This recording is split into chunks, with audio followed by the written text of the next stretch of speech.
With 41F in full swing, and now that the ATF is caught up with Form 1s and Form 4s from 41F, you might be ready to look into purchasing NFA items again, but a little leery on how to file. In this video, we'll dive into some helpful tips on filing with a trust or individual and the pros and cons of each. If you're using a trust, the less co-trustees you have, the better. Co-trustees are basically anybody on your trust who can take possession on behalf of the trust without the primary owner of the trust present. This can be very beneficial, especially if you have someone you trust wanting the capability to take your NFA item on a hunting trip or a day to the range without you being present. However, this can be a double-edged sword, considering anybody who is labeled as a co-trustee will now have to also have fingerprints, photos, and a responsible person questionnaire form done every time you purchase an NFA item. Here's a helpful tip. If it's going to be a hassle getting everybody rounded up for the paperwork, you can always do an amendment to your trust, which with the right trust can be super easy to do. Basically, with an amendment, you are just removing some or all co-trustees.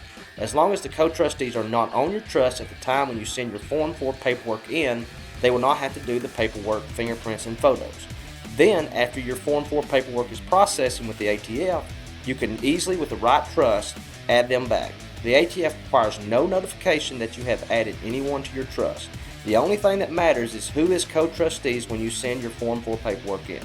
Another thing to keep in mind is that on your trust you have co-trustees and beneficiaries. Beneficiaries are the ones that will take possession of your NFA items when you die, but does not have any current authority over the trust.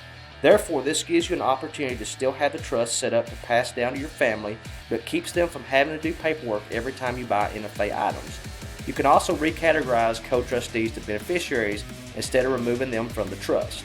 Speaking of the right trust, not all gun trusts are created equal. There are several gun trusts out there, and many are not catered toward the NFA process, meaning that they can make it difficult to make the necessary changes you might need, like the amendments of co-trustees and etc.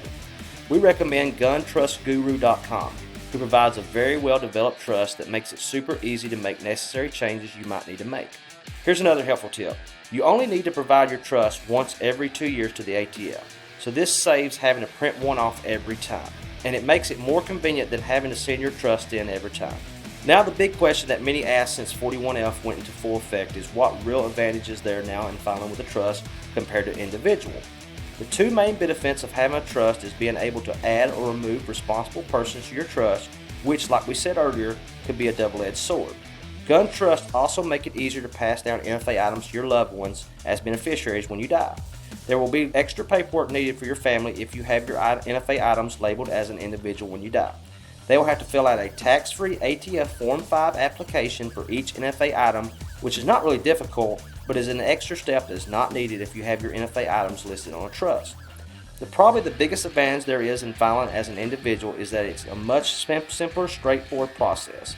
And 90% of the time, it takes the ATF less time to process your paperwork, meaning you get your NFA items back sooner than filing as an individual. Initially, filing as an individual is easier.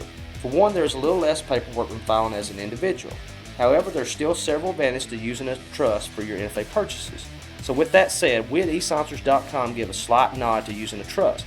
However, you can't really go wrong if filing either way. To summarize this video, here's a cheat sheet on which way you should file. Are you the only one that plans on being in sole possession of the NFA item, like taking it hunting, etc.? If so, then an individual is probably the best route for you. Remember, someone can still possess your NFA item as long as you're close by. Do you have close friends or family that you would like to have the opportunity to possess your NFA items without you being present? In this case, a trust is definitely your best route.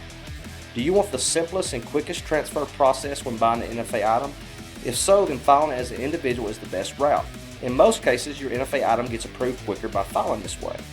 Do you want your NFA items to pass down to your family easier when you die? If so, then filing with a trust is the way to go. Just remember that you can list family as beneficiaries instead of co-trustees, and they will not have to do paperwork when you buy an NFA item, and still be heir to your NFA collection when you die. For more information about this process, you can check out our website at eSilencers.com and check out our blog page about individuals and trusts.